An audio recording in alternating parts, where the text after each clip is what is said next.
Señor, te damos gracias por tu amor, por tu misericordia, por tu bondad. Te damos gracias, Señor, por tu favor. Te damos gracias, Señor, por este día que nos has regalado, por tu cuidado, por tu protección, por tu provisión y sobre todas las cosas, por el regalo más grande que nos pudiste haber dado, el regalo de tu Hijo amado Jesucristo, Señor. Quien murió en la cruz por nosotros, quien nos ha salvado, quien nos ha rescatado, Señor. Gracias por ese regalo tan hermoso, que no lo merecíamos realmente, pero tú lo diste simplemente por amor. Permite que en esta noche nos regocijemos en la verdad del Evangelio y que, Señor, podamos ahora pasar un tiempo hermoso discutiendo tu palabra, aprendiendo, Señor. Háblanos, enséñanos y danos hambre, Señor, danos hambre cada día por tu palabra, para que la podamos estudiar más, aprenderla más y aplicarla y vivirla más. En el nombre de tu Hijo amado Jesús oramos. Amén y amén. Dios les bendiga a todos en esta noche y bienvenidos. Gracias a los que están acá, que han llegado. Como ustedes saben, la semana pasada nosotros comenzamos una serie nueva de estudios bíblicos y le dimos la introducción, por así decirlo, la semana pasada, ¿verdad?, general, y estuvimos viendo básicamente un vistazo así rápido a todo el Antiguo Testamento, ¿verdad? Y esta lección es simplemente una lección le llamamos panorama del Antiguo Testamento, panorama de la Biblia, porque vamos a hacer el Antiguo y el Nuevo Testamento. En este caso vamos a comenzar con el Antiguo Testamento. Y estuvimos viendo la semana pasada esa introducción rapidita, ¿verdad?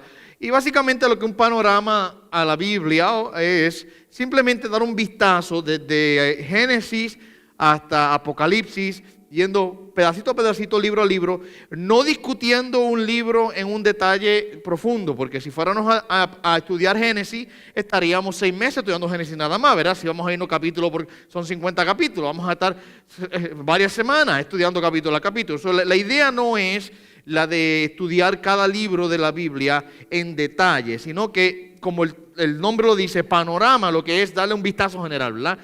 Ir y examinar así, a vuelo de pájaro, los temas que cada libro cubre y lo que nos enseña de manera general. De esa manera, si en algún momento alguien le dice, pero ¿y qué enseña el libro de Génesis? ¿Y qué enseña el libro de Éxodo? ¿Y qué enseña el libro de Josué? Y el libro de Reyes, ¿verdad? Ustedes pueden saber, ok, esto es de esto, este es el libro de esto, y así usted puede entender la palabra. Y más allá de eso, también es importante entender cómo es que todos estos libros de una manera se entrelazan, ¿verdad? ¿Cuál es el mensaje central de la Escritura? Y ahorita vamos a hablar un poquito de eso, porque en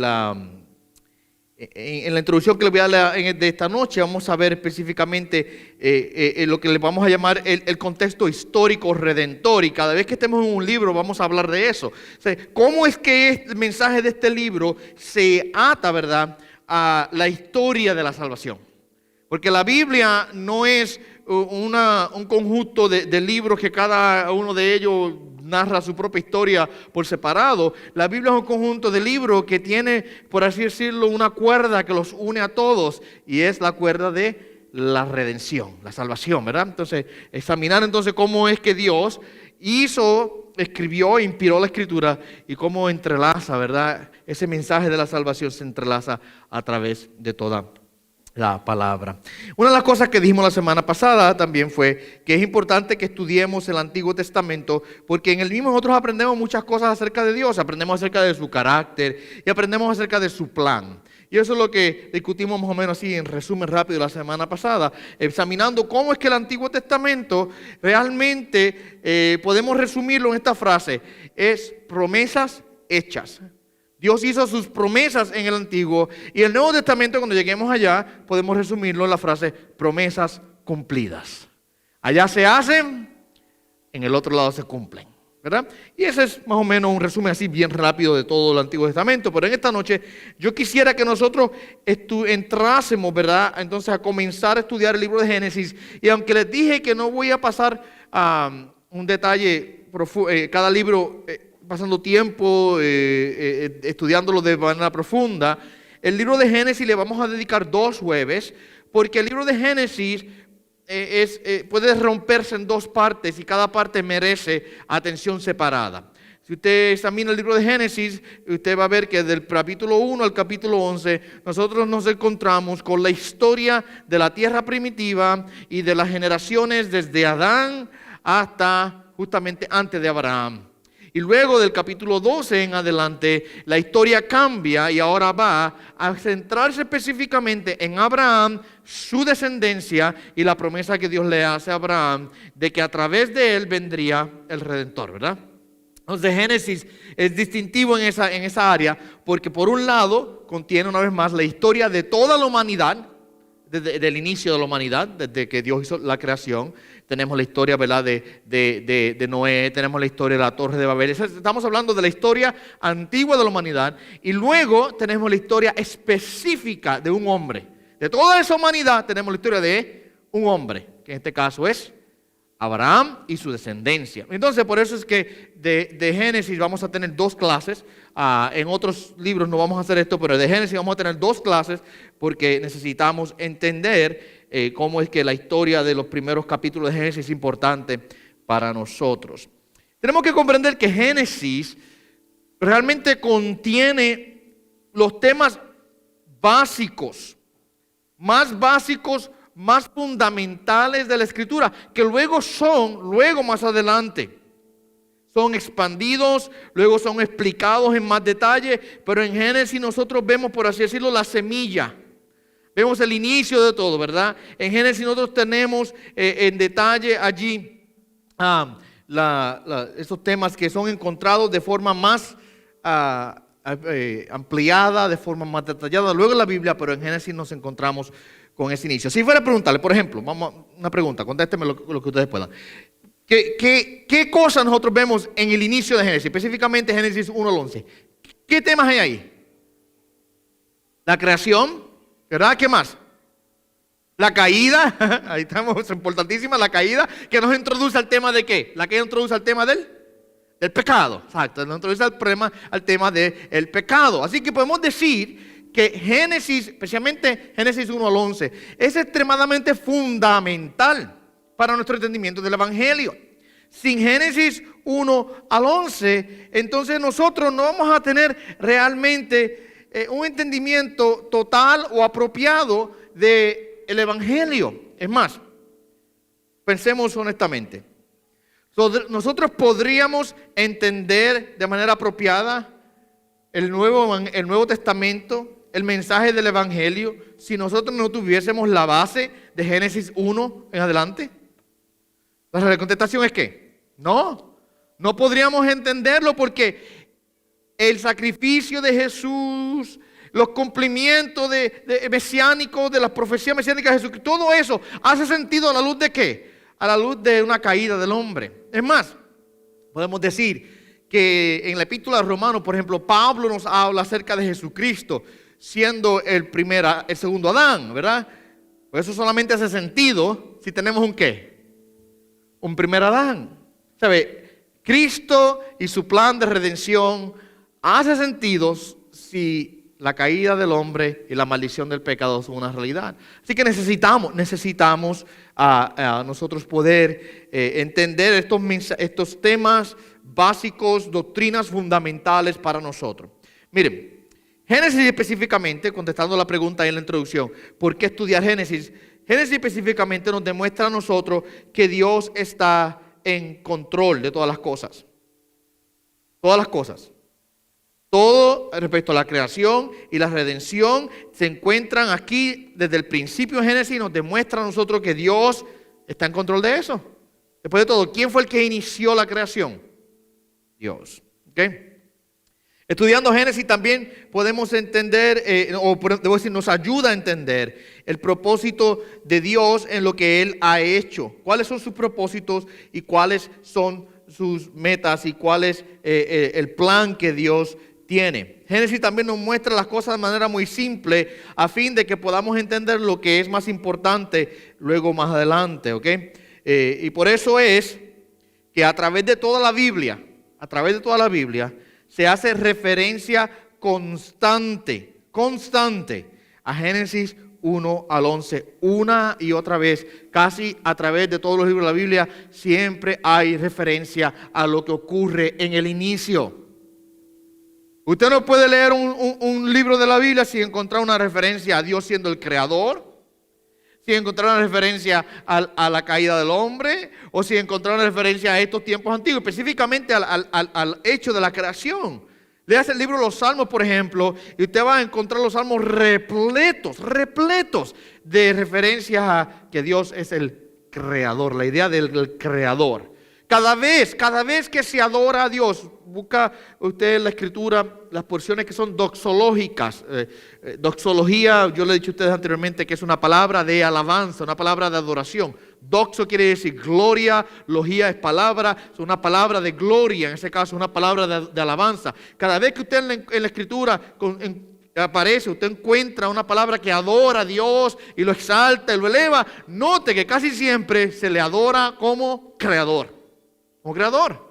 Esa es una de las adoraciones y de las alabanzas dadas a Dios en casi todas las palabras de doxología o las porciones doxológicas en la Escritura. ¿Por qué? Porque Él es realmente el creador. Y así que vemos que nosotros tenemos referencias a esta porción de la Escritura, Génesis 1 al 11, en casi todas las libros o partes de la Escritura. ¿Okay? Solamente no voy a pasar mucho tiempo dándole a ustedes detalles de la escritura, de quién escribió Génesis y cuándo lo escribió, etcétera, etcétera. Sí entendemos que Moisés es el autor, históricamente siempre se ha reconocido a Moisés como el autor de lo que es la ley, en este caso nosotros lo llamamos el Pentateuco, ¿verdad? Los 5 libros del inicio, los primeros 5 libros de la Biblia.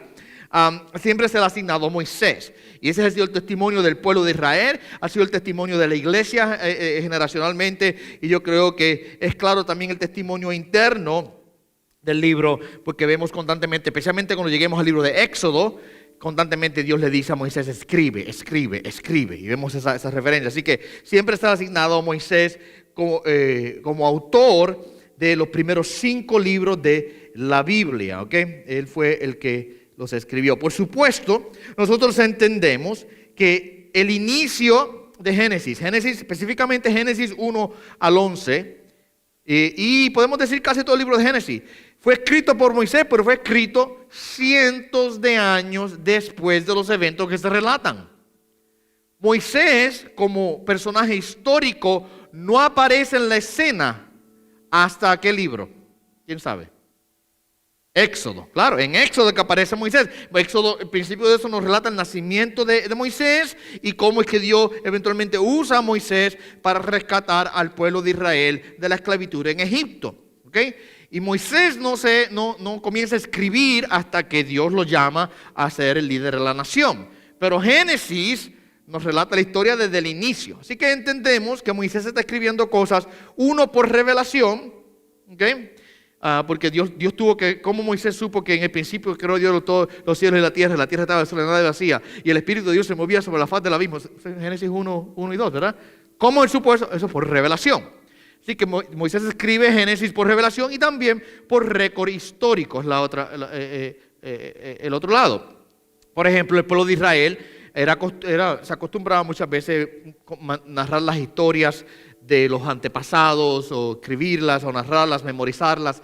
Entonces, cuando Dios llama a Moisés a sacarlo de Egipto, la historia de Abraham, de Isaac y de Jacob, que es el resto del libro. El resto del libro de Génesis 12 en adelante, eso lo vamos la semana que viene, es la historia de Abraham y su descendencia.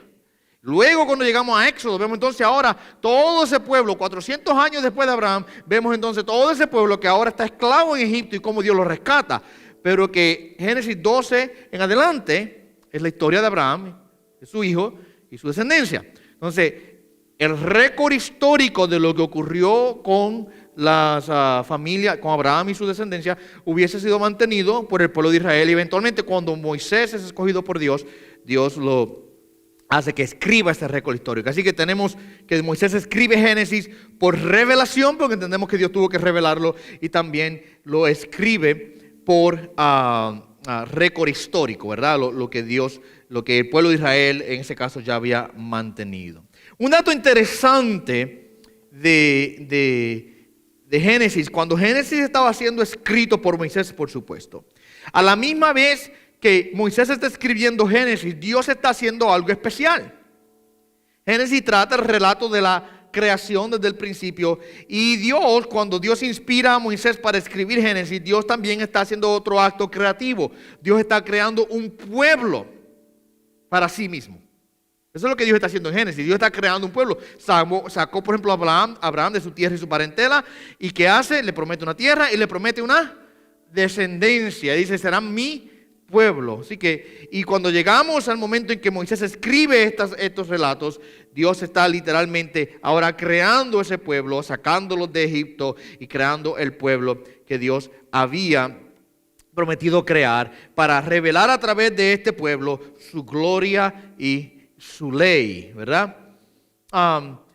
Entonces, pero que es importante también mencionar que Génesis informa también al pueblo que Dios está creando allí.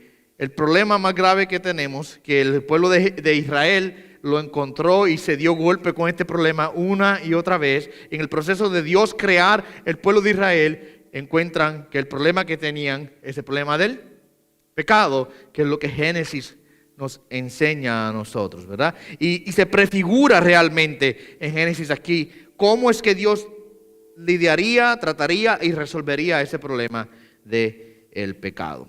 Algo que mencioné al principio, que vamos a examinar a través de cada libro mientras estemos navegando a través del Antiguo Testamento, es tratar de entender cuál es el contexto histórico redentor. ¿Qué quiero decir con eso? ¿Cómo es, una vez más, que este libro y lo que nos narra encaja en la historia general de toda la Biblia? ¿Okay? Hay una historia, como dije ahorita, que se mantiene única, especial, que se mantiene a través de toda la Biblia y que une la Biblia en un mensaje. Y es la historia de redención. La historia de que Dios está obrando a través de la historia del hombre para redimir, rescatar y salvar a un pueblo por su gracia y para su gloria. Así que cuando estemos examinando cada libro, vamos a estar preguntándonos, ¿qué está Dios haciendo? ¿Qué Dios estaba haciendo allí en ese momento para cumplir ese plan hasta ese momento? Y cada libro nos va a hablar de eso. Hermano Vidio, dígame en confianza. Dígame, cógete un micrófono para que se escuche tu voz. Quédate con ellos, así se los das a los hermanos que lo necesiten.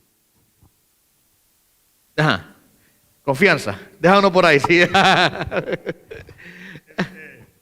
Ajá. Ahí está. Cuando Dios hizo al hombre, ¿ya Lucifer había bajado a la tierra? Buena pregunta. Mi entendimiento. Entonces la otra que tengo es, Ajá. ¿era inevitable que el hombre pecara? Era inevitable que el hombre pecara. Bueno, vamos a contestar la pregunta. La primera, mi entendimiento es que no. Yo no creo que Lucifer había pecado todavía cuando Dios hizo al hombre. Y la razón, entonces la razón, te digo ahora, la razón por la cual yo creo que Lucifer cayó después de la creación del hombre. Yo creo que la Biblia no nos dice cuándo. La Biblia no detalla eso. En ningún lugar la Biblia te va a decir cuándo fue que Lucifer cayó. No está. Sí nos dice que cayó. Sí nos dice que pecó y que Dios lo echó del cielo. Lo que no nos dice es en qué momento ocurrió. Mi convencimiento es que tuvo que haber ocurrido después de la creación. Justamente, y en este caso es donde uno examina la escritura, ¿verdad? Y llena los blancos como uno mejor pueda con la sabiduría que Dios nos da, porque estos son temas en los cuales Dios ha guardado silencio. Dios no nos dijo estos detalles. Pero si usted examina, yo creo que entre el capítulo 2 de Génesis y el capítulo 3 de Génesis, en algún momento, después que Dios crea al hombre y lo pone en el huerto, y en el capítulo 3 se presenta la serpiente para tentar a la mujer y al hombre, en algún momento ahí es que ocurrió la caída de Lucifer y Satanás. ¿Por qué yo creo eso? Porque cuando Dios termina la creación, dice que todo era ¿qué? Bueno en gran manera. Eso me da a entender a mí que había una perfección en la creación de Dios que hubiese sido manchada si Satanás ya hubiese pecado. ¿Me entienden lo que quiero decir? Entonces, mi entendimiento es que Satanás pecó justamente después, quizás no sabemos si fue el día después, la semana después, el mes después, no sabemos cuándo, pero después que Dios termina la creación. Porque dice que todo estaba bueno en gran manera y a mí se me hace difícil reconciliar que Satanás ya estaba por ahí rialengo corriendo en pecado y Dios ahora declara que la creación estaba buena en gran manera. También tenemos que entender, y este es mi convencimiento, que Satanás y los ángeles, yo creo, honestamente yo creo, que fueron creados durante la semana de la creación. Yo no creo que ellos fueron creados antes de la creación. Acuérdense que los ángeles, todos los ángeles son creados. ¿Quién es el único eterno? Dios es el único eterno. El único que nunca ha tenido un inicio, nunca ha tenido un inicio, es Dios. Él ha existido desde la eternidad hasta la eternidad, pero los ángeles Dios los creó, son criaturas. La Biblia nos enseña a nosotros que los ángeles son creados igual que nosotros. Así que en algún momento Dios tuvo que crear a los ángeles, ellos no han existido para siempre, ¿verdad? Entonces, el testimonio de la Escritura es interesante porque cuando usted lee esos textos que habla acerca de la creación, nos enseña que Dios todo lo que creó, lo creó en la semana de la creación. Todo lo que Dios creó lo demuestra, la Escritura enseña que lo creó en esa semana. Entonces yo creo que cuando esa declaración que la Escritura hace de que todo lo creado fue creado en la semana de la creación, incluye también los ángeles que fueron creados por Dios. Ahora, por supuesto, cuando usted lee Génesis 1, Génesis 1 no habla de la creación de los ángeles. Esto no lo va a encontrar. Pero la razón por la que eso ocurre es porque está hablando del punto de vista de la tierra. Está dándonos a entender lo que Dios hizo para crear la tierra y específicamente la corona de su creación, que lo vamos a ver ahorita, que es el hombre. No entra en el detalle de la creación de los ángeles. Yo creo, pero una vez más, yo creo que en algún momento durante ese tiempo fueron creados. Algunos teólogos dicen que cuando dice y Dios dijo y sea la luz, algunos teólogos opinan que en esa declaración de que fuese la luz también estaba incluida la creación de todos los seres que son de luz, que son los ángeles. A la misma vez tengo que admitir que no puedo ser dogmático con eso porque ¿qué? La Biblia no dice que eso es así. Eso es una opinión y tengo que decirlo de esa manera. Ahora, la otra pregunta es, ¿era inevitable que el hombre pecara? Pues yo no sé la respuesta.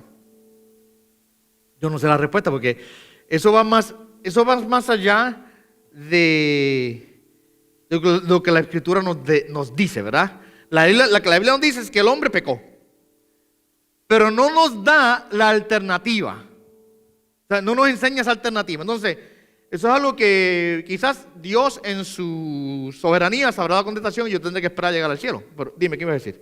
Me llama la atención cuando Dios le dice al hombre, ya que coman de él, van a morir. Claro, una advertencia. Ya Dios sabía que ellos iban a comer. Claro, por supuesto, desde el punto de vista divino, Dios sabía que el hombre iba a pecar. Bueno, Dios sabe todas las cosas. ¿Okay? Por supuesto. Así que desde la soberanía de Dios, desde el punto soberano de Dios, Dios sabía que iba a pecar. Claro que sí. Desde el punto soberano de Dios, Dios ya había hecho un plan para eso. Claro que sí. Es más, aquí donde nuestros cerebros se van a estirar un poco. Es más, el plan de salvación ya estaba hecho antes de que Dios creara las cosas. El plan de salvación Dios no lo hizo en respuesta al pecado del hombre. Fue antes de que el hombre pecara, ya Dios había dicho que iba a salvar a la humanidad. Entonces ahí donde tengo que admitir que la respuesta a esa pregunta está solamente en el conocimiento divino. Yo debo decir que la Biblia me enseña que Dios ya había hecho un plan, que ya ese plan estaba hecho delante de la fundación del mundo, que ya se había sido determinado intertrinitariamente, o sea, entre el Padre, el Hijo y el Espíritu Santo, que el Hijo iba a ser el Cordero de sacrificio para salvar a la humanidad. Ya eso todo estaba hecho. Entonces, desde ese punto de vista podemos decir, pues entonces el hombre iba a pecar, era inevitable que pecara. Podemos decir eso. Pero son cosas que van más allá de lo que Dios nos ha revelado, ¿verdad? Entonces yo estoy contento en decir que Dios estaba en control aún de eso y Dios hizo un plan desde antes de la fundación del mundo para salvar al hombre aún antes que el hombre pecara. Y de ese punto de vista no puedo decir, pues mira, sí, era inevitable que el hombre pecara. Pero la Biblia no detalla eso, ¿sí? La Biblia no nos dice eso de manera explícita y no nos dice, esta sería la alternativa, no nos da la alternativa de ninguna manera. Simplemente le dice al hombre, no comas de ese árbol porque morirás, pero no nos dice tampoco si qué hubiese pasado si el hombre no hubiese pecado. Sí hay claves aquí y allá, hay elementos que podemos observar. Hubiese vivido el hombre en perfección, hubiese vivido en santidad, hubiese cumplido los propósitos divinos, por supuesto, de manera perfecta, claro que sí. Pero cómo se hubiese visto, los detalles, la Biblia no entretiene mucho ese asunto, simplemente nos declara que Dios creó al hombre perfectamente y que el hombre no hace más que darle una oportunidad, y el hombre que hace, toma la libre libertad que Dios le da y la usa para pecar. Entiendo, y voy a cerrar con esto, que van a haber cosas específicamente dentro de estas áreas soberanas de Dios, que van más allá de nuestro entendimiento. Y entonces yo lo que hago es que explico lo que la Biblia dice y dibujo una línea. Y digo, hasta ahí llego porque es que no sé más allá de eso, y argumentar más allá, entonces sería quizás entrar en un área que no me corresponde entrar, ¿verdad? Así que estoy contento en quizás opinar y luego confiar en que Dios sabe más que yo. Amén. Ahora, vamos a hablar un poquito entonces del tema de Génesis, el bosquejo general entonces de este libro de Génesis. Nosotros vamos a ver un bosquejo rapidito. Génesis 1 al capítulo 2, tenemos los relatos de la creación.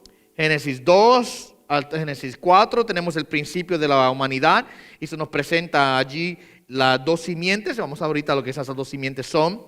Génesis 5, Génesis 6 vemos la simiente de Adán y su pecado y cómo es que la humanidad cae en pecado tan grave que Dios tiene que castigarlo. Y en Génesis 6 a Génesis 9 tenemos entonces la ira de Dios, ¿verdad?, manifestada en contra del pecado, destruyendo la tierra en ese caso. Pero a la misma vez vemos la gracia de Dios proveyendo salvación y recreando, por así decirlo, la tierra que había destruido.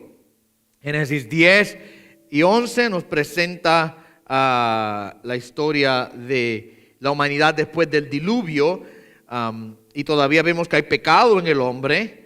Allí tenemos la historia de la Torre de Babel. Y finalmente vamos a ver en Génesis, la parte final de Génesis 11, donde nos habla acerca de lo que sería la historia de la simiente de la mujer. Le dije ahorita que había dos simientes, una de la serpiente, una de la mujer.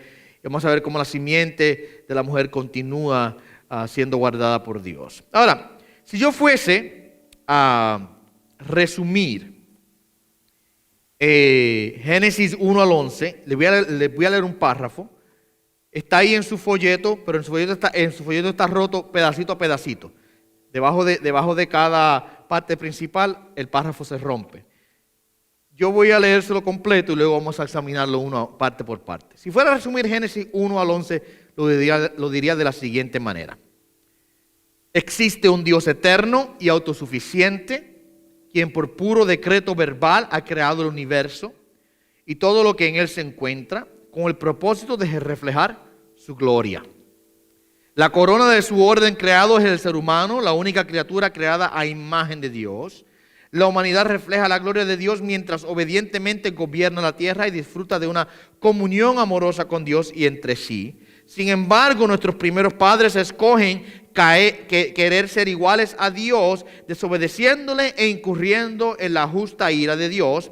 Aunque fueron expulsados de esa prestigiosa comunión con Dios, no recibieron toda la ira que merecían. De hecho, Dios ha comenzado un plan para contrarrestar la maldición del pecado al colocar enemistad entre la descendencia de la serpiente y la descendencia de la mujer. A medida que pasan las generaciones, el pecado que habita en los corazones de los hombres empeora. Con todo, la descendencia de la mujer continúa. E incluso el juicio parcial del mundo no acaba con el pecado con el mundo del pecado.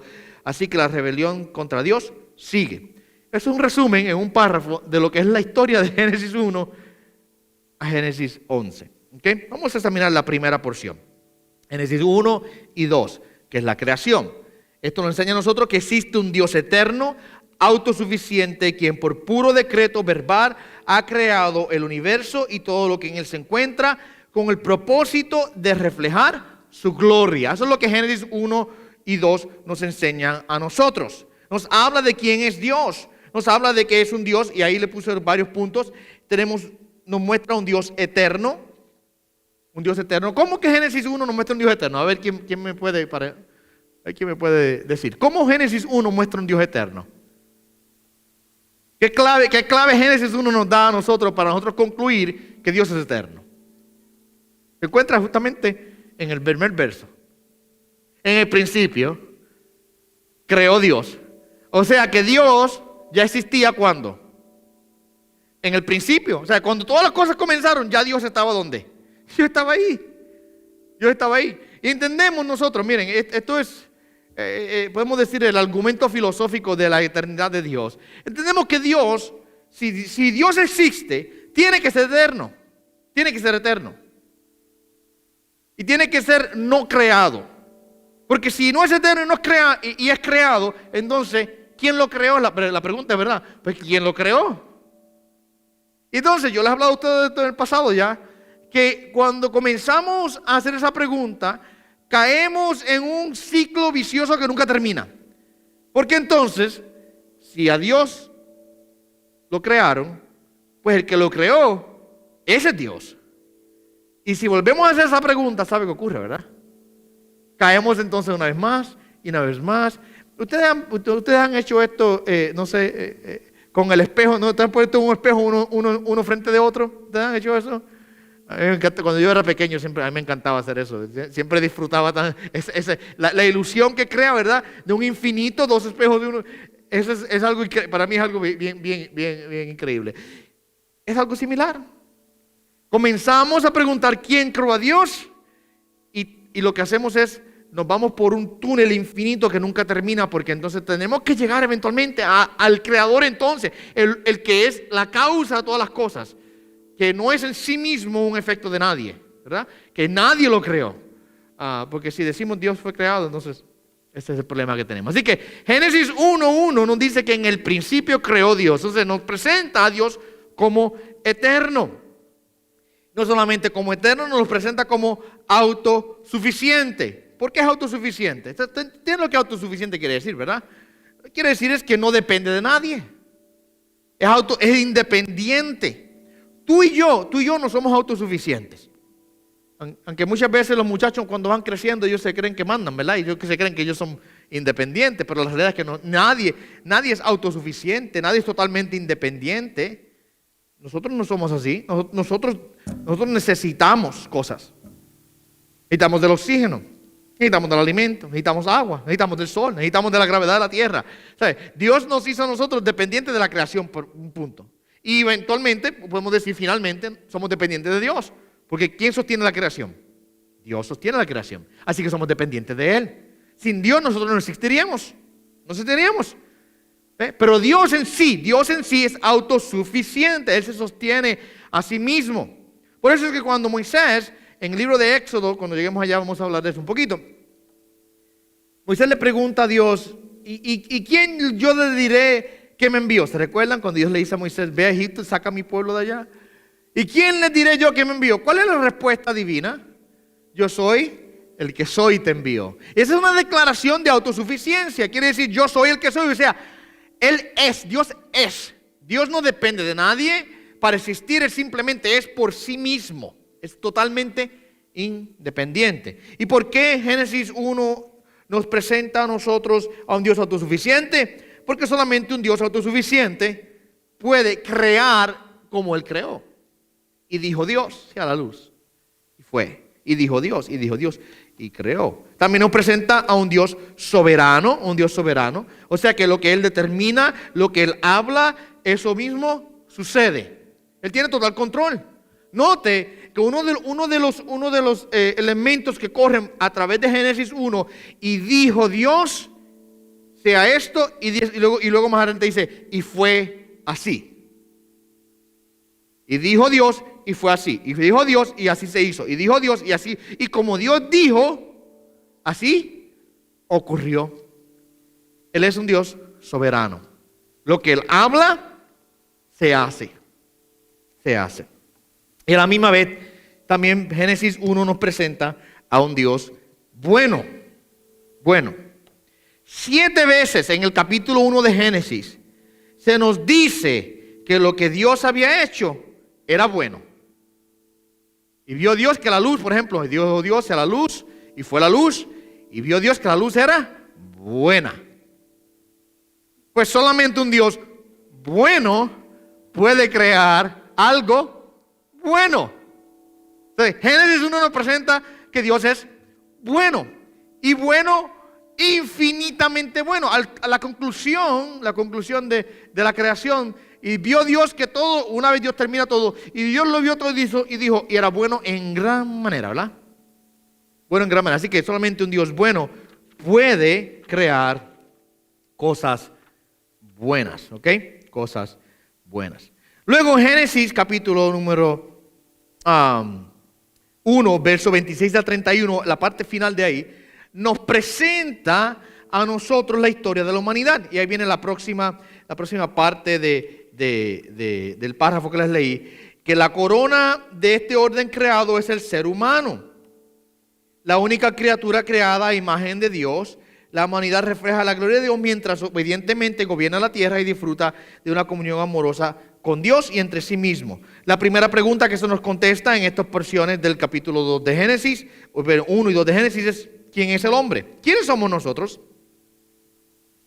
Génesis 1 y 2 y el capítulo 3 también nos contesta todas las interrogantes que nosotros podamos tener acerca del hombre. Todo.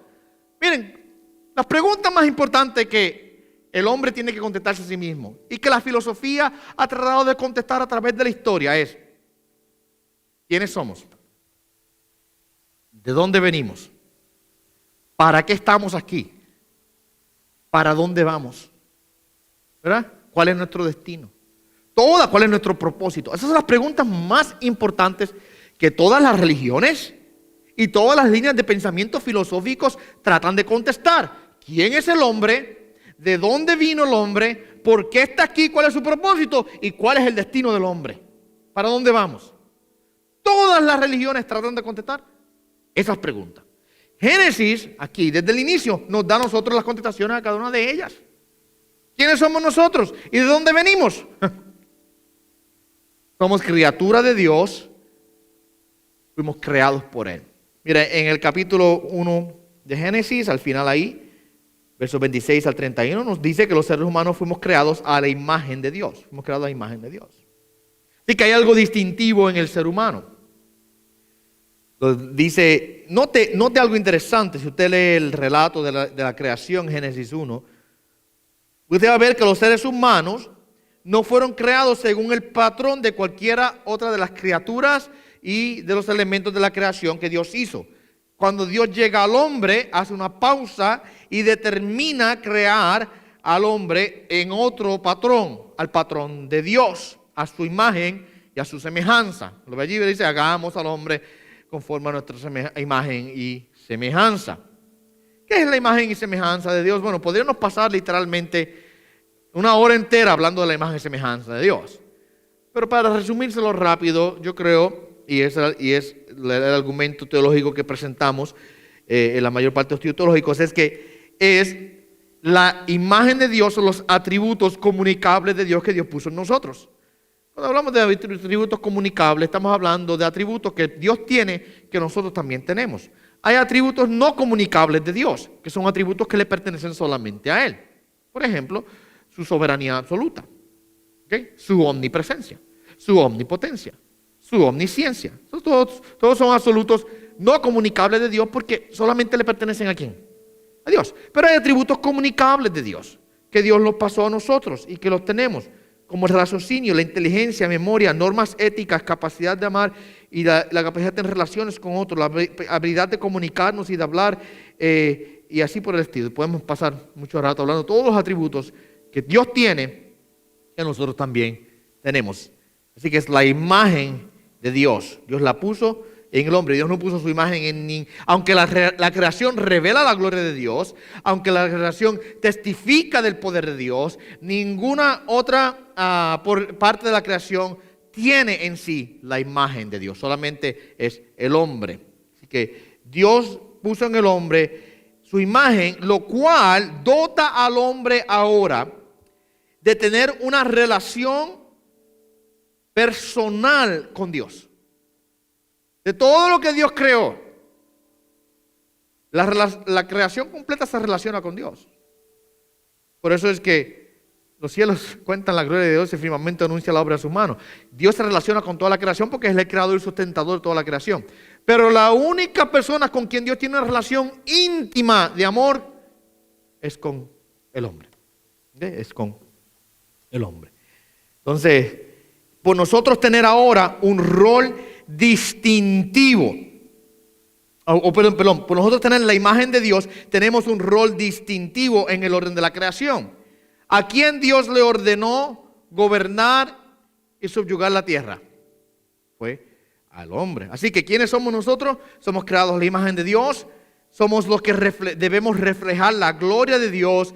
Y específicamente Dios le dio al hombre este rol distintivo. Y esa es la manera en que el hombre hubiese reflejado la gloria de Dios, ejerciendo dominio y cuidado sobre la creación. Dios puso al hombre allí, ¿qué le dijo? Subyugar la tierra, cuidarla, hacerla productiva, atiéndanla.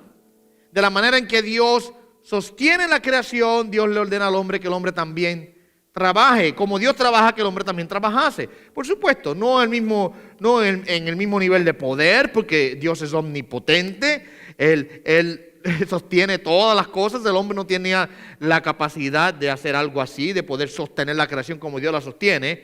Pero en algún nivel el hombre, Dios le dio la capacidad de cuidar. Y esa es la función que Dios le da al hombre, de ejercer dominio y control sobre la creación. También Génesis capítulo 2 nos contesta a nosotros otra pregunta importante. ¿Qué es el mundo? ¿Qué es el mundo? Encontramos allí que Dios crea al mundo como el lugar de descanso y paz para el hombre. En el relato del capítulo de Génesis vemos la creación del huerto y vemos una imagen preciosísima, ¿verdad que sí?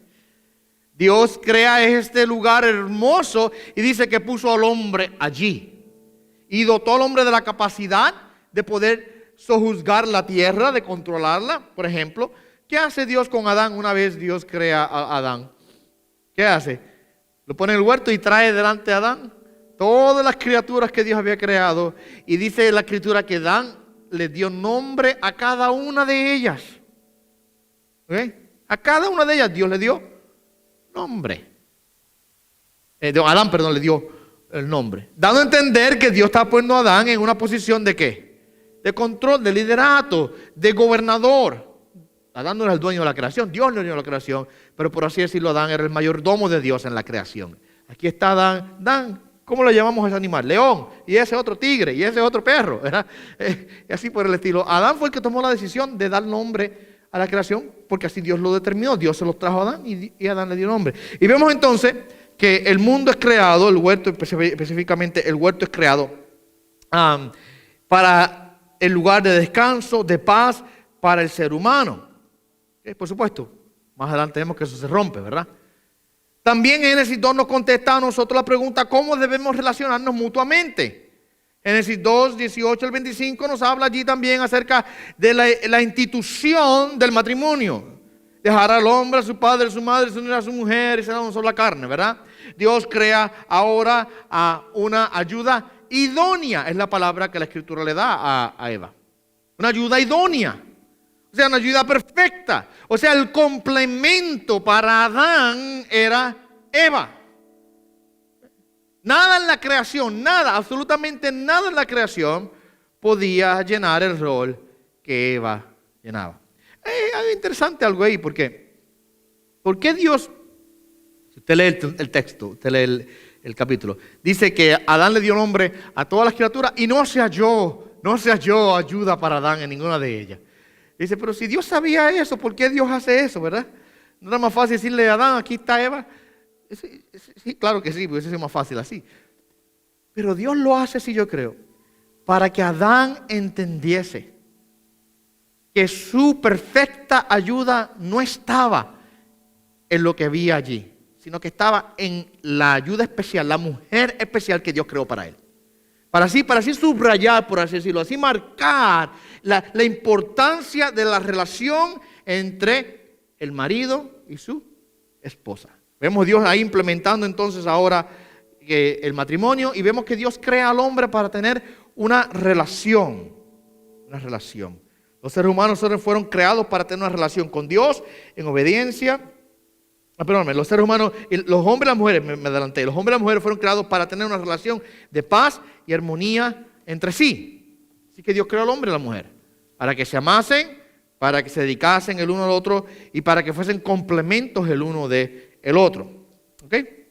Así que nos habla respecto a cómo nos relacionamos mutuamente. También Génesis nos habla de cómo nos relacionamos con Dios. ¿Cómo nos relacionamos con Dios?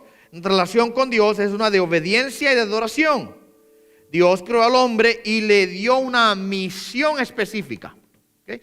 Estás aquí para tú llenar este rol específico. Así que el hombre, mi amado hermano, tiene la misión de Dios de obedecerle a Él y adorarle a Él. Eso vemos ahí en el capítulo 2 de Génesis. Dios le dio al hombre instrucciones específicas y el hombre estaba supuesto a someterse a las instrucciones de Dios y a obedecerle. ¿Okay? Usted puede imaginarse qué pasaría si nosotros nos detuviésemos en Génesis 2 y no hubiese más Biblia. Nos quedamos sin el resto de la historia, ¿verdad? Ese es el problema. Porque en Génesis 2 está todo, ¿en qué nivel? Cuando cerramos Génesis 2, estamos en la gloria. Nos encontramos con Adán y Eva en el huerto. Adán está enamorado de Eva. Esto es una cosa increíble porque la vio hermosa, ¿verdad? Y usted nota cómo él se expresa cuando la ve. Y le da nombre a ella. Y será llamada mujer porque del varón fue tomada. Yo creo que lo que pasó en un momento, él se enamoró de su mujer. Y tenemos una relación hermosísima. El huerto está produciendo fruto. La creación está en un estado de total perfección. Algo hermoso. Pero pues sabemos muy bien que no toma mucho tiempo. ¿Hasta que toda la historia toma un giro ahora oscuro? Yo creo, y ahorita hermano Ovidio usted dijo algo, y yo creo que justamente aquí, y te voy a la parte ahora que me pregunte, justamente aquí, en algún lugar es cuando ocurre entonces la caída de Satanás. Que luego entonces él viene y provoca y tienta a Eva y a Adán para ellos también caer. ¿Qué me iba a decir? Ajá.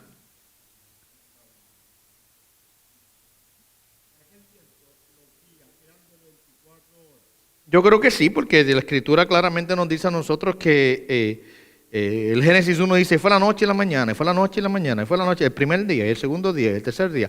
Yo creo que la historia es clara, fue la noche y la mañana. Y la razón por la cual nos da esa medida de tiempo es para darnos entre nosotros que son días normales.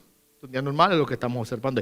Una de las argumentos que algunas personas han tratado de establecer es si esos primeros días de la creación, esos primeros 6 días, si eran días comunes y corrientes como los que nosotros vivimos hoy día. Exacto. Entonces, yo creo que sí, eran días comunes y corrientes, porque el texto no te da la posibilidad de que fuese otra cosa más que días comunes y corrientes. La palabra día, para que entiendas algo. La palabra día del hebreo yom, Y-O-M, es la palabra de la hebrea, Y-O-M. Siempre que va acompañada de un número o de una palabra que la cualifica como noche o día, siempre hace referencia a un estado de tiempo de 24 horas. Nunca es otra cosa. La palabra día puede ser utilizada de diferentes maneras para indicar periodos de tiempo. Por ejemplo, yo puedo decir, en los días de mi abuelo. Estoy usando la palabra día, ¿verdad? Pero no como una medida de tiempo. ¿Qué estoy queriendo decir? En el altar, allá hace tiempo, en los días de mi abuelo. Continúo. Tomaba un día para poder llegar de un lado del pueblo a la ciudad. Puedo decir, ¿verdad? Mire, y en esa oración yo usé la palabra día. ¿Verdad? Tanto como un tiempo pasado ya, en los días de mi abuelo, tomaba un día. Y ahí está usando la palabra día como, ¿qué? Como una medida de tiempo. ¿Cuál es la diferencia? En este caso estoy diciendo ¿cuántos días? Un día. Entonces la medida de tiempo, cuando tú le asignas un número a la palabra día, igual en el hebreo, cuando tú asignas un número a la palabra día, ¿qué estás haciendo? Limitando el tiempo a entender que son ¿qué? 24 horas. Y también yo puedo decir algo más, puedo decir, tomaba un día y puedo decir si viajabas durante el día. Y cuando digo durante el día, ¿qué estoy hablando ahora? de la porción de sol, ¿verdad? La porción de sol. Cuando decimos durante el día, porque decimos durante el día y durante ¿qué? La noche. Entonces la palabra día tiene diferentes usos, pero el punto es que cuando siempre se utiliza con una cualificación numérica y cuando se le da este aspecto de día y de noche, entendemos que estamos hablando de días normales. Y si tú lees Génesis 1, dice, y fue la noche y la mañana el primer día, y fue la noche y la mañana el segundo, noche y mañana tercero, noche y mañana cuarto, noche y mañana quinto, noche y mañana sexto. Siempre te da una limitación de ese día. Así que mi entendimiento es que los días de Génesis son días comunes y corrientes. Totalmente comunes y corrientes. ¿Okay? La razón por la cual algunas personas tratan de encajar este asunto de los días de la creación y extenderlos un poco es porque la ciencia dice que la creación tiene, el universo tiene billones de años, ¿verdad? 14 y tantos billones de años. El problema es que la Biblia no tiene 14 billones de años de historia. Desde Adán hasta hoy tenemos 6,000 y tantos de años. Nada más. No hay más. ¿Dónde tú metes billones de años? Y muchas personas ahí donde entran a tratar, ahí se trata de extender los días de la creación. Pues los metemos allá en la creación. O antes de la creación, quizás hubo un tiempo antes de la creación, etcétera, etcétera. Yo simplemente me voy con lo que el texto dice. Antes de irme con lo... siempre, mira, una experiencia que yo creo que podemos estar de acuerdo. Que siempre que la ciencia ha tratado de contradecir la palabra, ahora sí, la ciencia contradice la Biblia. Eventualmente siempre se descubre que la ciencia estaba mal y que la Biblia estaba bien. Así que yo prefiero quedarme con lo que la Biblia dice y no con lo que la ciencia enseña. Yo personalmente, algunas personas cristianos tienen una opinión opuesta, pero yo personalmente creo que la creación no tiene billones de años. Yo creo que la creación tiene unos 6,000 y tantos de años, que es la historia que tenemos en la Biblia. Pero parece vieja, pastor, sí, porque Dios la creó. Una de las cosas que Dios creó la creación en un estado de madurez. Dios dijo, produzca la tierra, todo tipo de árbol. ¿Usted cree que en el día número 7 Adán fue a comer fruto y no encontró fruto porque todavía las semillas estaban germinando? No, ¿qué hizo Dios? Dios hizo que la tierra produciese árboles y los frutos estuviesen ya ahí. Y cuando Dios pone al hombre en el huerto, ya había fruto para comer 3 días después. Y el hombre, y sí, exacto, y cuando Dios crea al hombre, Dios no crea al hombre un bebé. Nosotros hoy nacemos como pequeñitos, ¿verdad? Y nos amamantan y nos crían y crecemos. Pero Adán no y Eva no crecieron así. Dios los creó en el estado de madurez total. No sé, yo creo que hay un aspecto de madurez en la creación.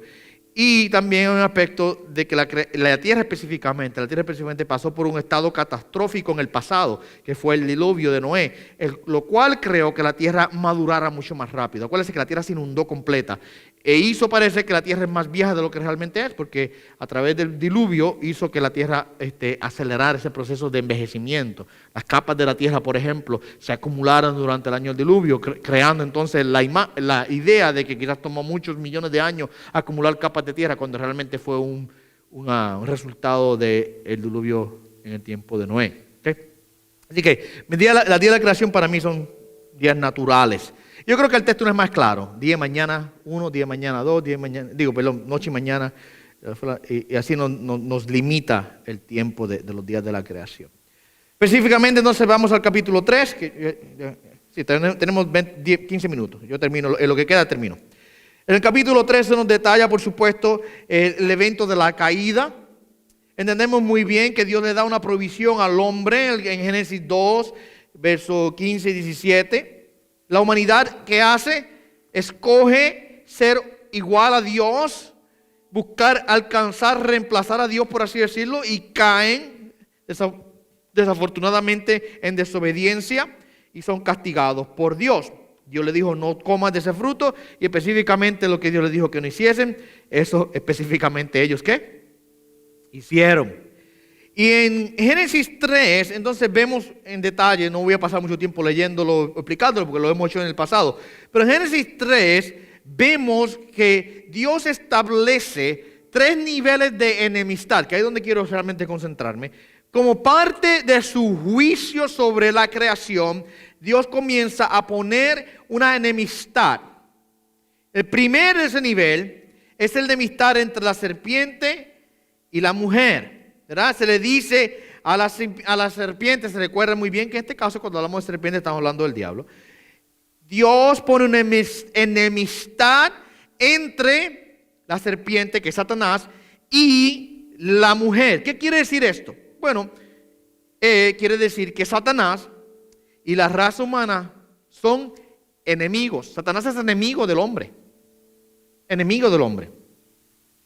De primera instancia, usted quizás diría, ¿eso no parece un gran plan de redención?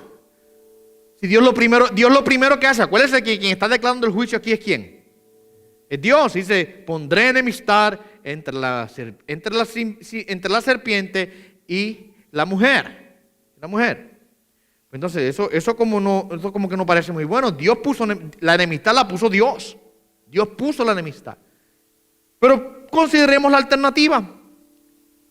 ¿Cuál sería la alternativa de no ser enemigos de Satanás? ¿Cuál sería la alternativa? ¿Ser qué? Amigos. La alternativa sería ser amigos de Satanás. Y por consecuencia ser enemigos de ¿quién? De Dios. Permanentes. Entonces enemigos permanentes de Dios. De esta manera Dios está diciendo que la humanidad todavía le pertenece. Satanás no puede robar las criaturas portadoras de su imagen. Todavía pertenecen a Dios. Así que ser enemigos del enemigo de Dios es algo bueno. Ser enemigos de Satanás no es algo malo, es algo bueno. Dios pone una enemistad una vez más entre la serpiente y la mujer. En este caso, la humanidad completa representada en la mujer. O sea que todos los seres humanos somos enemigos de Satanás. O podemos decir Satanás es nuestro enemigo. Claro. Dice, pastor, pero la Biblia también dice que somos enemigos de Dios, etc. Claro, nosotros entendemos que hay ese aspecto de la ira de Dios en juicio, en donde nos declara a nosotros ser enemigos de Dios, claro. Pero a la misma vez somos enemigos de Dios, que podemos ser redimidos de ese estado de enemistad con Dios y somos luego hechos a través de Cristo, ¿qué? Amigos de Dios, ¿ve? Pero si fuéramos declarados amigos de Satanás de manera permanente, creo que seríamos irredimibles, ¿verdad? No había redención para nosotros. El segundo nivel de enemistad que vemos aquí es que Dios pone una enemistad entre la simiente de la serpiente. Porque el texto dice, pondré enemistad entre la serpiente y la mujer, entre tu simiente y su simiente, ¿verdad? Ahí tenemos el otro nivel de enemistad. Dios pone ahora enemistad entre la simiente de la serpiente y la simiente de la mujer. Dios dice que está entre estos dos bandos, ¿verdad? Dos grupos, por así decirlo. Simiente de la mujer, simiente de la serpiente. ¿Qué es lo que quiere decir esto?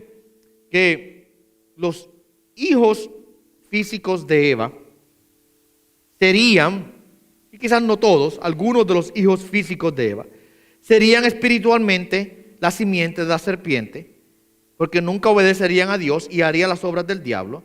Pero por otro lado, algunos de los hijos físicos de Eva serían, saben muy bien, hijos de la mujer, de la simiente de la mujer, que serían, por así decirlo, el pueblo de Dios, que Dios siempre ha estado en el proceso de separar un pueblo para sí, convirtiéndose entonces ahora en lo que podemos decir la simiente de la mujer, que eventualmente entendemos que se cumple final en su totalidad en la persona de ¿quién? En la persona de Cristo, que es el otro nivel de enemistad, que es el más crucial, el más importante, en el verso número 15, que habla de que habría una enemistad entre un descendiente de la mujer y la serpiente. Y en este caso estamos hablando de la simiente de la mujer, específicamente ahora en singular. ¿Hablando de quién? ¿Quién es esa simiente, ese uno? Cristo. Y esa es la enemistad, mi amado hermano, especial que Dios declara aquí. Que un hijo de la mujer aplastaría la cabeza de la serpiente. Que dice, tú le herirás en el calcañar y él te herirá en la cabeza, ¿verdad? Esa es la profecía. Génesis 3:15 es la profecía, es la promesa de Dios de que vendría uno que terminaría de una vez y para siempre con todas las obras de la serpiente. Así que en Génesis capítulo 3 es crucial para nosotros entender el plan de redención de Dios. Sin Génesis 3 no entendemos el plan de salvación. Porque si voy a decir, Dios te quiere salvar, la pregunta que viene es, ¿de qué? ¿De qué? Y aquí donde muchas iglesias que han dejado de predicar el mensaje de pecado, no tienen contestación. Si usted no predica el pecado, usted no puede predicarle salvación a la gente, porque para predicar salvación, tiene que decirle de qué es que están salvos, ¿verdad? Del pecado y de la condenación del pecado. Génesis 3 entonces es extremadamente crucial para entender el plan de salvación. ¿Okay? Ahora, en Génesis 4 y Génesis 5, nos encontramos allí nosotros el resto de la historia ahora de la descendencia del hombre ahora. Y comenzamos a observar la paga del pecado. A medida que pasan las generaciones, el pecado que habita en los corazones de los hombres empeora. Y todo, mi amado hermano, va de mal en peor. A mí me gusta, yo estuve hace unos añitos atrás en una conferencia, uno de los conferencistas estaba hablando específicamente de esta porción de la Escritura, y él decía, aquí Génesis no nos muestra a un mundo caído, nos muestra un mundo cayéndose. Y lo que está queriendo decir es que está en un estado constante de caída, va de mal en peor. Un proceso constante de caída.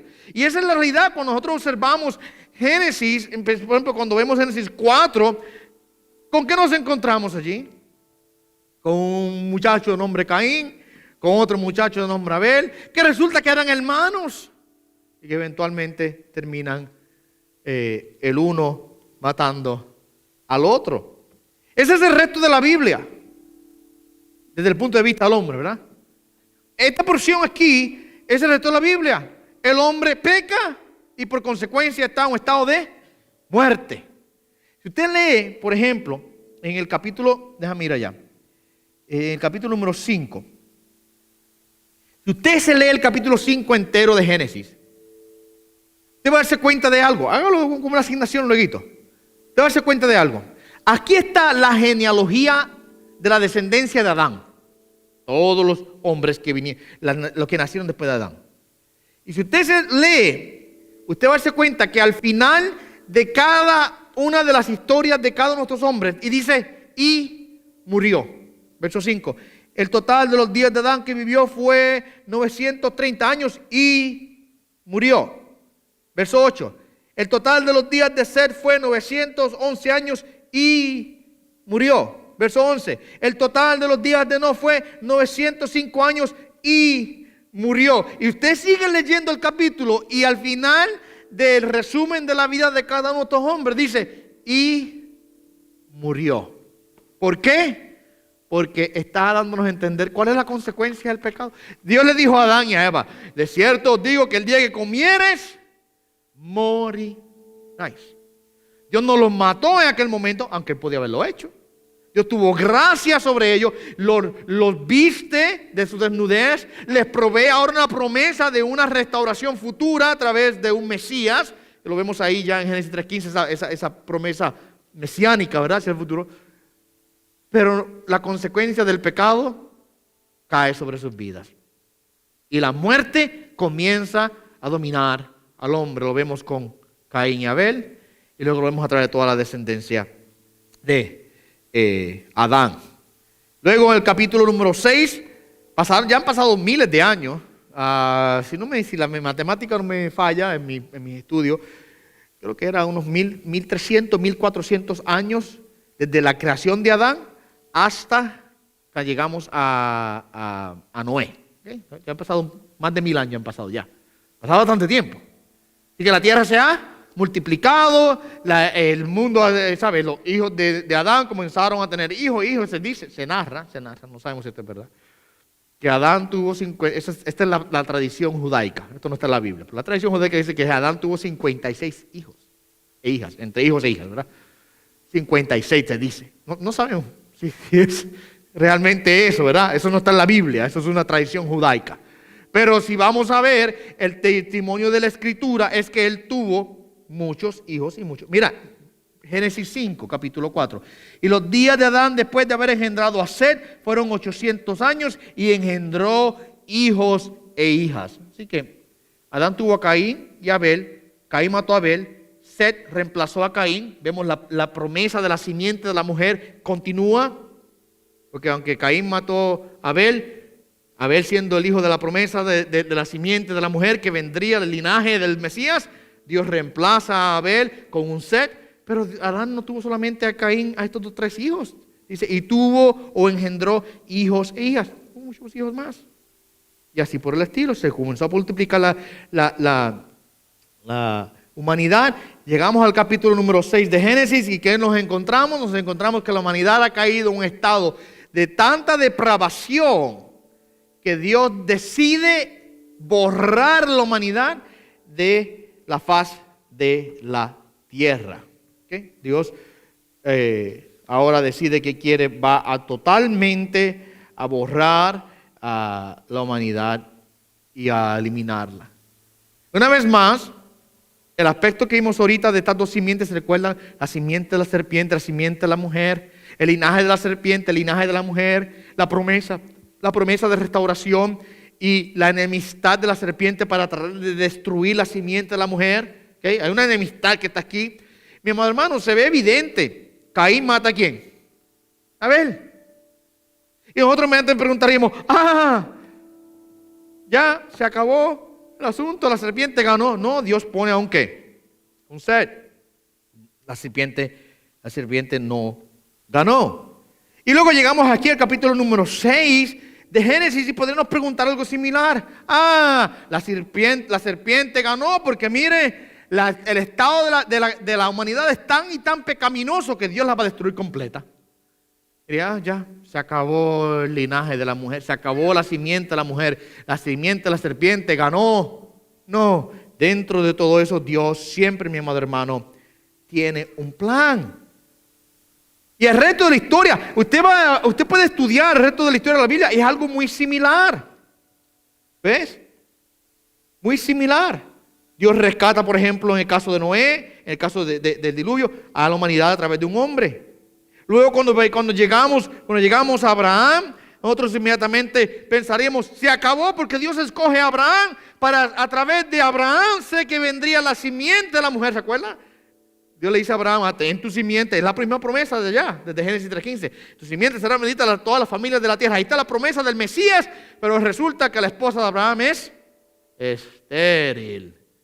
¿Se acabó la promesa? No, Dios hace un milagro y crea como quiera el pueblo que Él prometió. Luego nos encontramos que los descendientes de Abraham están a punto de ser totalmente aniquilados por una hambruna. Dios provee a un salvador en José, enviando a José primero a Egipto para que cuando la hambruna llegó, tuviesen a uno que los rescataría de la hambruna. Esa es la historia de José, esto está al final del libro de Génesis.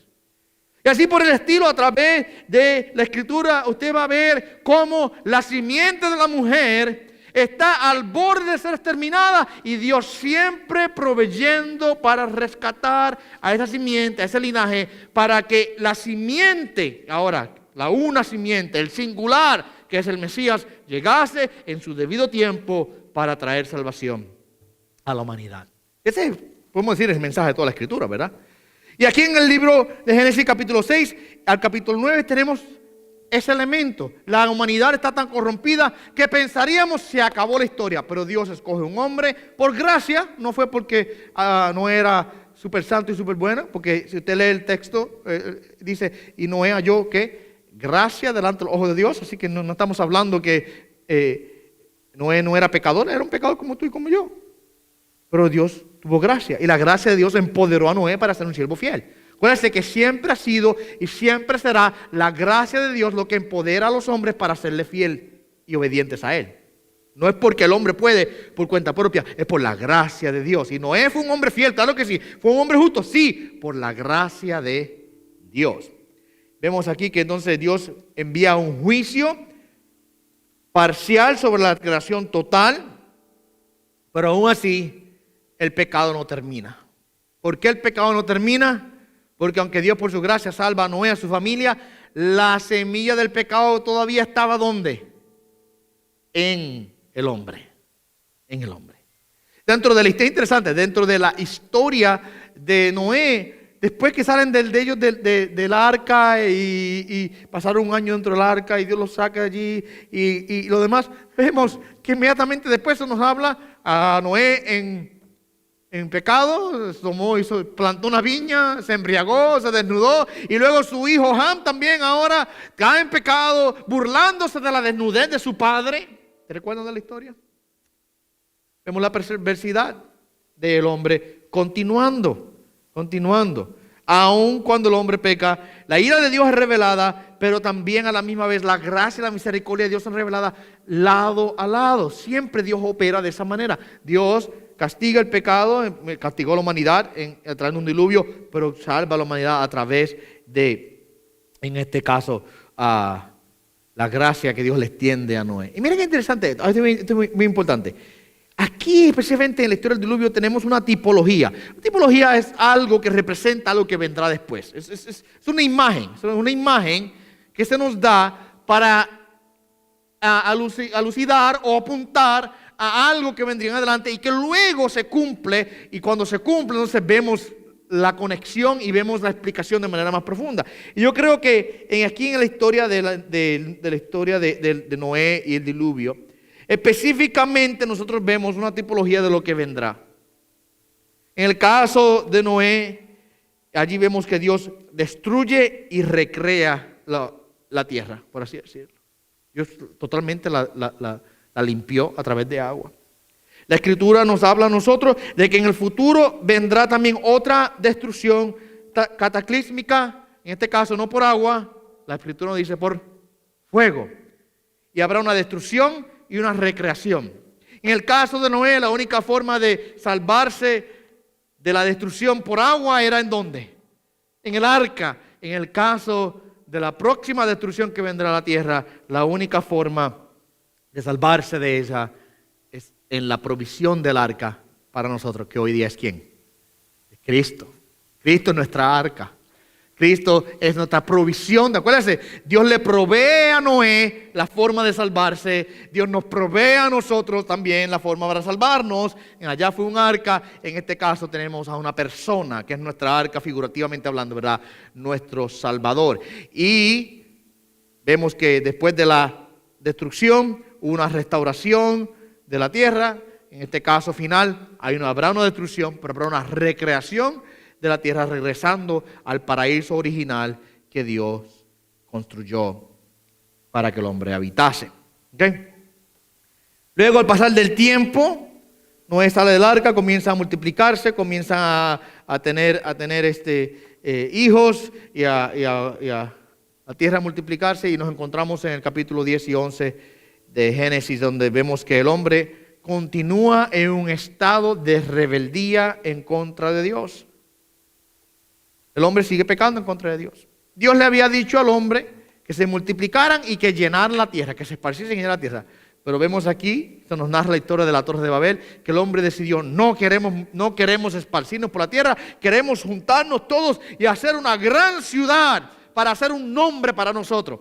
El mismo pecado al inicio, el mismo, el orgullo. En el caso de Adán y Eva, seremos igual a Dios. En el caso de Babel, que nos dice que el hombre quería llegar al cielo. Una mala interpretación, yo creo, que mucha gente le dan a la Torre de Babel, es que el hombre estaba literalmente tratando de hacer una torre tan alta para tocar el cielo. No creo que eso es lo que quiere decir. Lo que estaba haciendo era un templo de adoración idólatra. Yo creo que lo que estamos viendo en Babel es, por así decirlo, podemos decir, la adoración a los demonios y a Satanás mismo. Eso es lo que está viendo allí. Que es toda idolatría. ¿Es la adoración a quién? Al padre del pecado, a Satanás. Toda idolatría es eso. La idolatría es adorar algo que no es Dios. A la mentira y al engaño y al error. Y todo eso, ¿a quién le pertenece? Satanás, porque él es el padre de ¿qué? Es mentira. Él es el padre del error. Él es el engañador desde el principio. Él es el que vino a matar y a destruir. Él es el padre de todo pecado. Entonces, toda idolatría es, al final y al cabo, adoración y exaltación de ¿quién? De Satanás y sus demonios. Y lo que estamos viendo en Babel, en este caso, la declaración de que el hombre quería hacer una torre para llegar al cielo, no era tanto de la altura de la torre, sino el propósito de la torre, un centro de adoración idólatra. Es lo que estamos viendo allí. Por eso es que a Babel se le llama la madre de todas las religiones. Eso es Babel.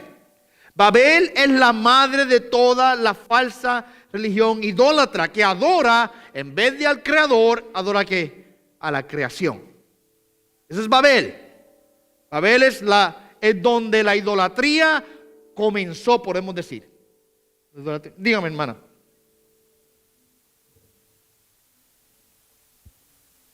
Por eso ahí, entonces, claro, ahí donde Dios viene y toma un plan de esparcir al hombre, porque acuérdense que Dios le dijo al hombre, espárcese, llenen la tierra, pero el hombre no quería, el hombre quería concentrarse allí. Bueno, la forma de esparcir al hombre es ¿cómo?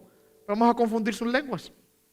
Vamos a confundir las lenguas. Entonces Dios crea los idiomas. Babel es el inicio de los idiomas, ¿verdad? Es donde Dios los crea los idiomas y los esparce al hombre. Pero la práctica de Babel, en el caso, la práctica de Babel, lo que Babel creó es la idolatría. Y déjenme demostrárselo. Ustedes han escuchado la palabra sigurat. ¿Ustedes han escuchado esa palabra anteriormente? ¿Hay quién sabe lo que esa palabra es? Sigurat. ¿Sabe lo que es?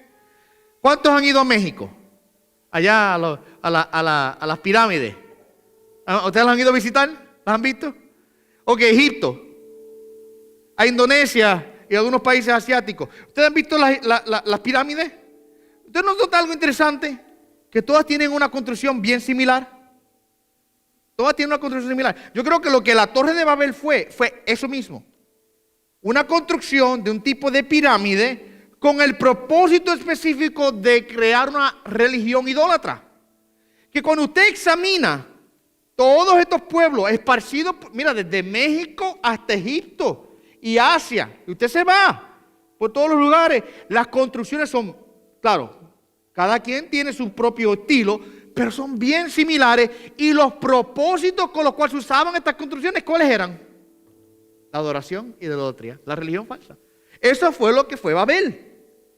Babel fue el lugar donde se oficializó la religión idólatra, podemos decir, fue Babel.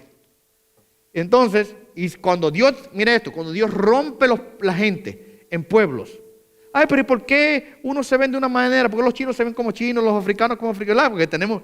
Porque Dios en el momento que separa a los pueblos, no solamente separa a los pueblos por idiomas, Dios los separa a los pueblos por familias. Entonces, ¿qué es lo que ocurre? Cuando una familia con una composición genética siempre se procrea con esa misma composición genética, pues siempre van a quedarse dentro de ese mismo estilo de piel y cómo se ven físicamente hablando. Entonces, Dios separa a los hombres y a las mujeres por familias y termina ocurriendo que entre más se van reproduciendo dentro de ese mismo ciclo, los genes que ahora eran diferentes, se van eliminando con el tiempo y se quedan los genes dominantes siempre. Y con el tiempo, los chinos siempre se ven así, ¿verdad? Los ojitos más achinaditos. Y los que viven en África con el tiempo siempre con la piel oscura, porque el gen dominante, basado en los grupos de familia, es lo que eventualmente ahora predomina el grupo. Lo que termina pasando es que se crean diferentes grupos, blancos, asiáticos, africanos, etcétera, originalmente. Luego, eventualmente, cuando el hombre comienza a viajar y el hombre comienza a conquistar diferentes continentes, comienzan entonces las mezclas una vez más. Ahora, estos grupos que se dividieron por lenguaje y genéticamente en aquel tiempo y se veían todos iguales, todos se veían iguales, todos los blancos se veían iguales, bueno, con sus diferencias, pero las facciones físicas eran bien similares, los asiáticos y etcétera, etcétera. Con el tiempo comienza a remezclarse y por eso nosotros los hispanos somos como que de todo un poco. Sí, somos de todo un poco, porque eventualmente nuestros grupos hispanos se convirtieron en una mezcla de todos estos otros grupos que conquistaron estas tierras de acá. Los indígenas que ya vivían aquí, si usted nota, los indígenas que vivían aquí en estas tierras tenían también una forma de verse bastante similar. Desde casi toda Latinoamérica, usted va para arriba y para abajo, todos los indígenas se veían bien similares. Claro, con sus diferencias, pero bien similar. Luego llegaron los europeos, luego los africanos, los asiáticos, comienzan las mezclas y entonces tenemos un grupo hispano que se ve bastante ahora que es bastante diversificado, ¿verdad? Pero bueno, igual, para regresar atrás, Babel es la rebelión ahora en contra de la adoración de Dios. El hombre siempre había pecado, desde el inicio, el hombre pecó desobedeciendo el mandato de Dios, el hombre pecó no honrando a Dios en el aspecto de la ordenanza divina, pero en Babel vemos un nivel de rebeldía aún más grande, porque ahora el hombre se rebela en contra del conocimiento de Dios, adorando no al Creador, sino adorando ¿qué? La creación. Ahí vemos entonces, Sí, Babel es el inicio. Babel es el inicio. Babel es el inicio que es la semilla de toda idolatría. La vemos allí en Babel. Y entonces cuando los pueblos se distribuyen, El tiempo se nos fue. Cuando los pueblos se distribuyen, tenemos entonces que cada uno se llevó por su propia parte una porción o una versión de lo que Babel fue. Y entonces llegamos aquí a América y tenemos a los mayas y a los incas, por ejemplo, con sus pirámides de adoración, sacrificios humanos. Se va a Egipto, tenemos algo similar. Se va a los países asiáticos, tenemos cosas similares. ¿Sí? Así que este es el resumen de la era temprana de la humanidad. Génesis 1 a Génesis 11. Ahí en la hojita, no lo voy a leer porque el tiempo se nos acaba, pero en la hojita tenéis el bosquejo de lo que acabamos de estudiar en esta noche. ¿Okay? Ahora, para solamente resumir rapidito, importante, estos capítulos son extremadamente importantes porque si la historia de Génesis comenzara en Génesis 12, nosotros no tendríamos la historia completa. Supongamos que en Génesis 12 es donde comienza la Biblia. La Biblia comenzara en Génesis 12. ¿Qué nos falta? Nos falta la base, nos falta el fundamento, nos falta... Génesis 1 al 11 es fundamental para el Evangelio. Fundamental. Si usted elimina Génesis 1 al 11, usted está eliminando la base para lo que viene después. Porque sin Génesis 1 al 11 usted no tiene la cruz de Cristo. Usted no tiene la cruz de Cristo. La cruz de Cristo está plantada en la realidad de lo que ocurrió acá. Sin esto usted no tiene lo otro. Y miren, es triste. En los tiempos pasados, la sociedad, el hombre, pues por lo menos la sociedad nuestras cristianas, aceptaban Génesis 1 al 11 como historia, como algo real. Pero los últimos 100 y tantos de años se ha promulgado por todo nuestro sistema de educación una negación total y absoluta de Génesis 1 al 11 hasta el punto que se narra esto como fábulas, lo que dice aquí Génesis 1 al 11. Y entonces que se introduce una versión alterna de la historia de la humanidad, lo cual crea ahora un problema para el hombre poder entender el Evangelio, porque sin esta que está aquí, sin entender el pecado, el inicio del pecado, el hombre no entiende la necesidad de su salvación. Muchas personas en la iglesia, muchos jóvenes que han crecido en la iglesia, quizás una de las razones que ellos eventualmente dicen que no creen en el Evangelio es porque no creen que lo que Génesis dice aquí es verdad. Porque si Adán no existió verdaderamente y si lo de la creación no es verdad y lo que dice aquí no es verdad, pues entonces lo que dice el resto de la Biblia también puede ser llamado a cuenta o puede ser puesto en tela de juicio y ser cuestionado. Así que esto es muy, muy fundamental. Porque aquí entendemos quién es Dios, el diseño y sus propósitos que Él tiene y cuál es la naturaleza del pecado y la necesidad entonces de un redentor. ¿Ok? Ya terminé, hasta ahí llego. No sé si hay una pregunta que quieran hacerme de esto que discutimos y se la atiendo. Hermano Vío, dígame.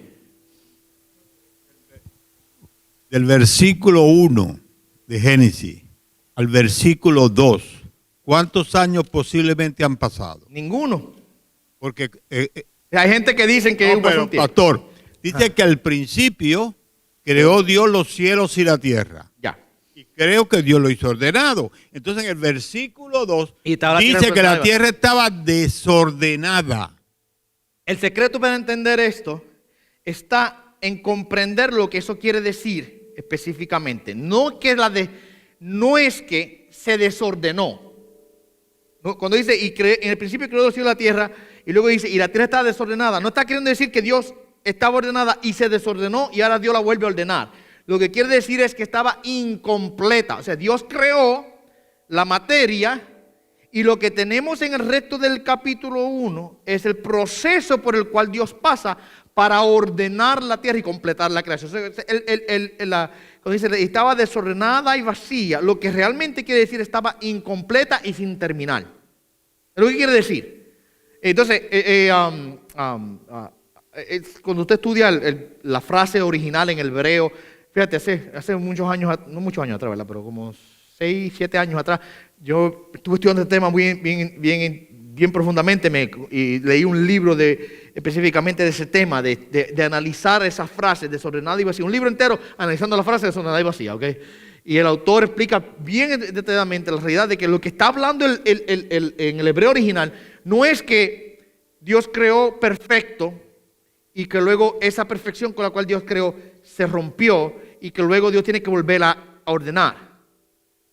Lo que está diciendo es que Dios creó en un estado de un proceso, vamos a ponerlo así. Dios creó la tierra y no la terminó, no es que la hizo así de un momento. Dios usa ahora un proceso.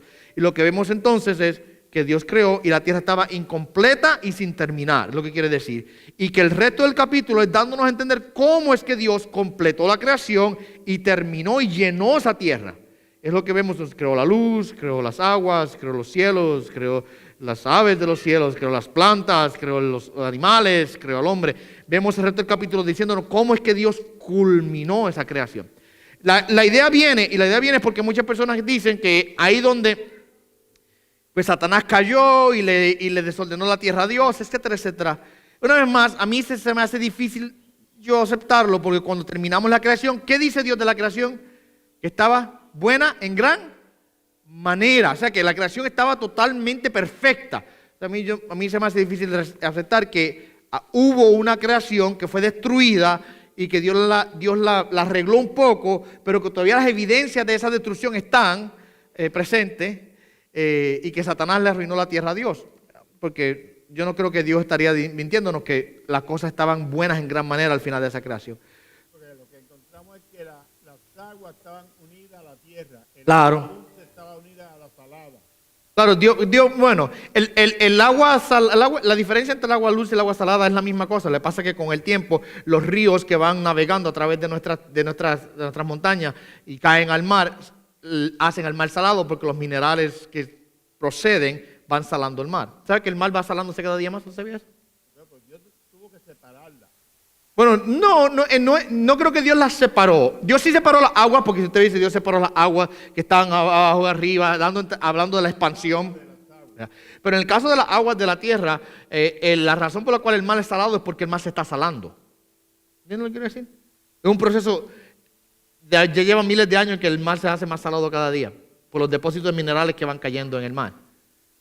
¿Comprenden eso? Entonces por eso el agua del mar es salada versus el agua que se produce de los arroyos y que se produce de los ojos de agua es dulce y por eso es que tenemos la diferenciación. En el inicio no era así, en el inicio todo era agua. La tierra completa cubierta de agua. Entonces Dios separa, Dios ordena. Así que el punto es que cuando dice estaba desordenada y vacía, está hablando de que Dios creó la tierra en un estado inicial de no completa. Y ahora vemos cómo Dios va haciendo que la tierra caiga hasta el estado que llega en el día en que crea al hombre y pone al hombre en el huerto. Es un proceso. ¿Por qué Dios lo hizo así? Eso es importante. La pregunta, ¿podía Dios haber creado la tierra en un instante en ese estado y final, en el estado final, como para el hombre estar en el huerto? Sí. Dios podía haber dicho, sea toda la creación en un instante y toda la creación hubiese sido. Claro que sí, porque Él tiene el poder para hacerlo. Sin embargo, Dios no lo hace así. Dios lo hace en un proceso para darnos a entender a nosotros. Mira, interesante esto, que tenemos nosotros también un tiempo marcado, igual como Dios marcó el tiempo. Y usted sabe que tenemos 7 días la semana, porque tenemos que Dios creó en 6 días y descansó en el séptimo. Y nosotros tenemos 6 días y descansamos en el séptimo. ¿Sabe? El mismo patrón en Éxodo, cuando Dios le da la ordenanza al pueblo de Israel, le dice, en 6 días creó Dios los cielos, la tierra y todo lo que en ellos hay, y descansó el séptimo. Vosotros también trabajaréis 6 días y descansaréis 1. ¿Ves? Tenemos el patrón de Dios. Así que Dios creó así porque lo quiso hacer así para poner un patrón para nosotros seguir, no porque Él no podía haberlo creado todo en un instante. Sí, lo podía haber hecho. Yo no creo que los días de la creación fueron miles de años, tampoco creo que hubo un periodo de tiempo entre Génesis 1 y 1:2. El texto no nos da lugar a eso, simplemente no nos da lugar a nada de eso. Así que, bueno, vamos a despedirnos en esta noche, mis amados hermanos, en oración.